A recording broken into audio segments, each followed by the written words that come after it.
Hello बच्चों, welcome to my channel unfiltered बंदा SSC. बहुत सारे बच्चों ने मुझे कमेंट किया है कि सर ये आप क्लियर कर दो कि क्या जो है एसएससी स्टेनो 2025 का री एग्ज़ाम होगा कि नहीं होगा कि नहीं होगा। बहुत सारे बच्चे बोल रहे हैं कि सर होना चाहिए, बहुत से बोल रहे हैं नहीं होना चाहिए। तो अगर मैं आपको बता दूं कि डाटा जो है बच्चों का जो आपका री एग्ज़ाम की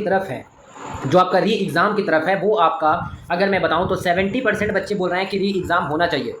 और अगर मैं आपको बताऊं जो आपके 30% जो बच्चे हैं वो बोल रहे हैं कि री एग्ज़ाम नहीं होना चाहिए।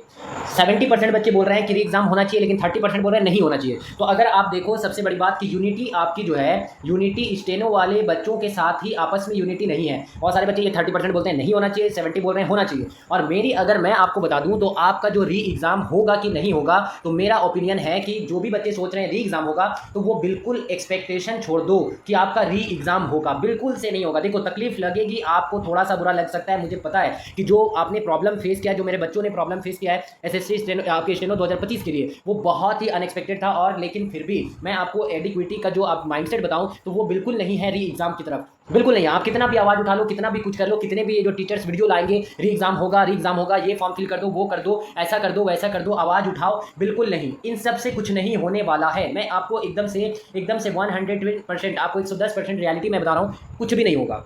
आपकी आवाज़ उठाने से कुछ भी नहीं होगा। ऐसा अब मैं क्यों बोल रहा हूँ? क्योंकि आपको पता है कि एक्सपेरिमेंट जो होना था वो हो गया है। एक्सपेरिमेंट जो होना था, अगर स्टेनो से पहले आप देखो सिलेक्शन पोस्ट की एग्जाम हुई, और जो सिलेक्शन पोस्ट की एग्जाम हुई वो किस तरह से हुई वो आपको भी पता है।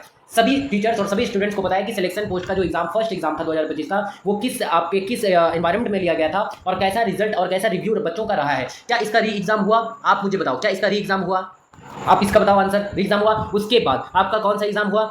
स्टेनो का, जो हमारे बच्चों का एग्जाम स्टेनो का एग्जाम हुआ, और ये एग्जाम 6 से 8 अगस्त तक चली। और इसके बाद ये एग्जाम ओवर भी हो चुका है और री एग्जाम आपका नहीं होगा इसमें भी, क्योंकि आपका जो है इस स्टेनो की तरफ आवाज़ उठाने वाले जो टीचर्स आप देखो, बड़े बड़े जितने भी टीचर्स थे, वो प्रोटेस्ट आपका स्टेनो के लिए नहीं, स्टेनो के लिए मैं आपको एकदम से डार्क रियलिटी बता दे रहा हूँ। डार्क रियलिटी, वो स्टेनो के लिए प्रोटेस्ट नहीं था। बहुत सारे बच्चे बोल रहे थे कि खास करके स्टेनो के लिए आवाज़ उठ रही है, बहुत सारे टीचर्स हैं लगे हुए स्टेनो पर भी बोल रहे हैं। वो सिर्फ एक होता है ना दिखावट में कि हाँ स्टेनो, उन्होंने बात रखा था कि स्टेनो का एग्जाम फेयर तरीके से होना चाहिए। क्या उनकी बात वहाँ पे हुई?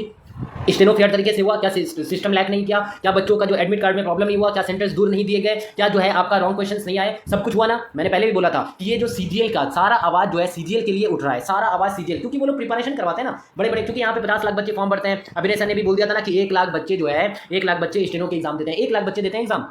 सर को भी पता होना चाहिए कि 1 लाख बच्चे, यहाँ पे 3.5 लाख बच्चे तो फॉर्म फिलअप की यहाँ पे बात की गई है, यहाँ पे नोटिफिकेशन में, तो 1 लाख बच्चे कैसे? तो ये थोड़ा सा होता है ना कि दिखता कुछ और है, होता कुछ और है। तो ये आपको बस दिख रहा था लेकिन होना कुछ और था। ये सारे टीचर्स का जो आवाज़ था वो सिर्फ सीजीएल की तरफ था, सिर्फ सीजीएल, और इन्होंने सीजीएल पोस्टपोन करवा भी दिया, जब आप देखो जब स्टेनो आएगा तो वहाँ पे रानी मैम ठीक अपना बैच ला देती हैं। जब स्टेनो आएगा तो जीके के लिए ठीक आपकी बैचेस आ जाती हैं। जब स्टेनो आएगा तो रीजनिंग के लिए ठीक वीडियोस आने लगती हैं। लेकिन जब आपका स्टेनो खत्म हो जाएगा तो स्टेनो के पीछे कोई भी बात नहीं उठेगी। स्टेनो के लिए बस बच्चों का जो है बैच ला करके पैसे बना लो, उसके बाद कुछ भी हो उससे कोई मैटर नहीं करता है। सारा फोकस तो सीजीएल वालों की तरफ जाना है, सारा फोकस। अभी देखो हमारे एसएससी सर जो है सीजीएल की तरफ फोकस कर चुके हैं। आपका जो है जितने भी रानी मैम लोग, जितने भी टीचर्स सारे आपके जो हैं वो सारे सीजीएल की तरफ फोकस। और क्या होगा सीजीएल स्ट्रैटेजी, कैसे एग्जाम होगा, क्या प्लान रहेगा, ये सब सारा वहां पे उनका फोकस है। तो सीजीएल पोस्टपोन हो चुका है और सितंबर को एग्जाम होने वाला है, और ये सीजीएल अच्छे तरीके से होगा भी, क्योंकि आप लंदन टॉप पे जाकर के देखो एसएससी का जो चेयरमैन है उनसे बात हुई है, वहां पे जितने भी आपके चेंजेस होंगे उसके ऊपर किए जाएंगे, इसीलिए उन्होंने पोस्टपोन किया है सीजीएल को, ठीक है, आने वाला जो एग्जाम है उसके ऊपर, क्योंकि वहाँ पे ज़्यादा फॉर्म भरे जाते हैं। तो अगर मैं आपको बताऊं तो ये जितने भी वीडियोस बन रहे हैं कि री एग्जाम, ना ही अब टीचर उसके ऊपर ध्यान देने वाले हैं, क्योंकि उनको तो सीजीएल का प्रिपरेशन करवाना है।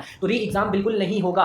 मैं अपने बच्चों को ये रियलिटी बता रहा हूँ, जितना एक्सपेरिमेंट होने वाला था वो सिलेक्शन पोस्ट और आपका स्टेनो के ऊपर हो चुका है, वो बलि के बकरे बन चुके हैं, उनके साथ अब कुछ नहीं हो सकता है। तो इससे बेहतर यह है कि जो बच्चे जिनका मार्क्स अच्छा आया है वो स्किल की प्रिपरेशन के लिए लग जाओ, और अपना टाइम वेस्ट बिल्कुल मत करो कि आपका जो है री एग्जाम होगा कि नहीं होगा, आपका कट ऑफ क्या होगा, नहीं होगा, कितना होगा, नहीं होगा। देखो जो होना है वो ऊपर वाले के हाथ पे छोड़ दो, भरोसे पे छोड़ दो। क्योंकि मैं अगर आपको बताऊं 2024 में आपने देखा कि 2024 में बहुत सारे टीचर्स ने कट ऑफ बताई थी। 2024 में कितना कम कट ऑफ बताया गया था, बच्चे थोड़े से देर के लिए सेटिस्फाइड हो गए थे, अरे चलो ठीक है इतना ही आपका कट ऑफ आएगा। लेकिन एक्सपेक्टेड कट ऑफ, जब आपकी जो रियल कट ऑफ आई थी वो आपका एकदम से बियॉन्ड एक्सपेक्टेशन बच्चों का चला गया था। जैसा आपने कट ऑफ देखा 2024 में किस लेवल का था, तो मैंने जो कट ऑफ की वीडियो बताई है तो वो एकदम से रियल है। जो बच्चे कॉमेंट में जो भी लिख लें मैं वो नहीं सुनने वाला, क्योंकि जो मैंने कट ऑफ बताया वही कट ऑफ आपको देखने को मिलेगा, वही देखने को मिलेगा। और पेपर का लेवल के अकॉर्डिंग मैंने बताया है। मेरे पास तो 1000+ बच्चों का रिव्यू ऐसे ही आ गया जिन्होंने बताया कि कितना अटेम्प्ट उन्होंने किया है। अगर मैं आपको दिखाऊं तो ये आप देख सकते हो। अब देखो बच्चों का एवरेज अटेम्प्ट आप देख सकते हो। यहाँ पे आपको अगर प्रूफ दिखाऊं मैं तो यहाँ पे जो है आपका 160 से 190 के बीच में अटेम्प्ट जो बच्चों का हुआ है, 60% बच्चे जो है 160 से 190 अटेम्प्ट किए हैं।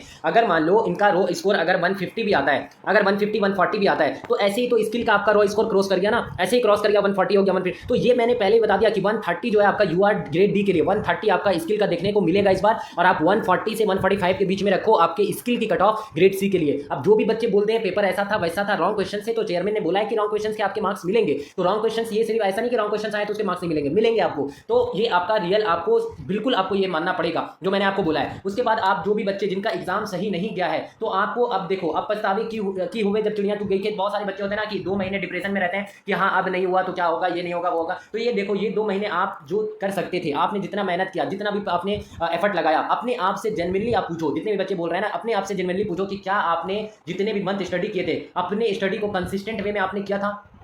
जो बच्चे 1 साल से रगड़ रहे थे, जो बच्चे 1 साल से रगड़ रहे थे, जो बच्चे 6 महीने से रगड़ रहे थे, 8 घंटा 10 घंटा लगे हुए थे, तो बताओ आपने क्या वैसा स्टडी किया था? खुद से अपने आप से पूछो कि क्या अपना अपने 110% आपने दिया था एग्जाम के लिए, तो आपको आंसर खुद पता चल जाएगा कि आपने कितना एफर्ट लगाया था। तो अगर आपको जनरल आपको रिव्यू देखना है तो खुद से पूछो और आप मूव ऑन करो। मूव ऑन जितना जल्दी करोगे उतना बेटर है आपके लिए। मूव ऑन करना बहुत जरूरी है क्योंकि आपका जो है 2026 जो आने वाला अटेम्प्ट है उसके लिए जाओ, ना कि अपना टाइम वेस्ट करो। साथ ही साथ मैं बच्चों को बता दूं कि जो बच्चों का एग्जाम अच्छा हुआ है उनके लिए जो है अनफिल्टर्ड बंदा एसएससी ने आपका जो स्किल बैच स्टार्ट हो चुका है, जो आपका इंग्लिश और हिंदी दोनों के लिए, इंग्लिश प्लस हिंदी दोनों के लिए, चाहे आपका बेसिक हो या आपका एडवांस हो। स्पीड बैच में जुड़ना है तो भी जुड़ सकते हो आप, अगर आप जो है बेसिक से करना चाहते हो तो भी जुड़ सकते हो। और सबसे बड़ी बात कि आपका जो मैंने बताया है कि आपके जो स्टेनो के इतिहास में सबसे बेस्ट आपका जो सॉफ्टवेयर आने वाला है, 15 अगस्त को सॉफ्टवेयर लॉन्च होने वाला है। आपको जो है जिन बच्चों ने रजिस्टर किया है उनको सॉफ्टवेयर आराम से मिल जाएगा। और ये जो है आपका सॉफ्टवेयर एडवांस लेवल का सॉफ्टवेयर होने वाला है, जो 1 वीक फ्री आपका डेमो मिलने वाला है। 1 वीक फ्री डेमो मिलेगा आपका। पूरा सॉफ्टवेयर आप छान लो, एकदम से एक एक चीज देख लो सॉफ्टवेयर में क्या है नहीं है, कैसे डिक्टेशन मिल रहे हैं, कैसे स्पीड मेंटेन किया जा रहा है, एक्यूरेसी कैसे पता चलेगा,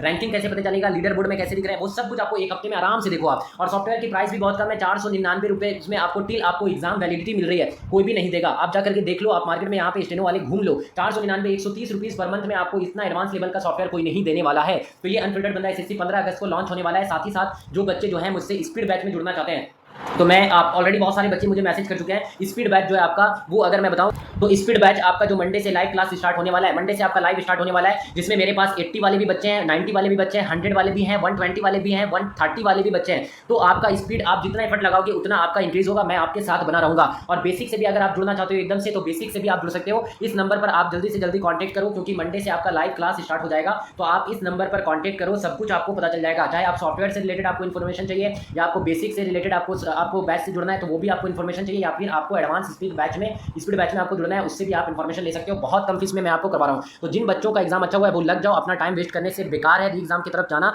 उससे बेहतर है कि आप अपना टाइम को यूटिलाइज करो और स्किल को फोड़ दो। मिलते हैं हम लोग नेक्स्ट वीडियो में, तब तक के लिए अपना ख्याल रखो। Thank you very much.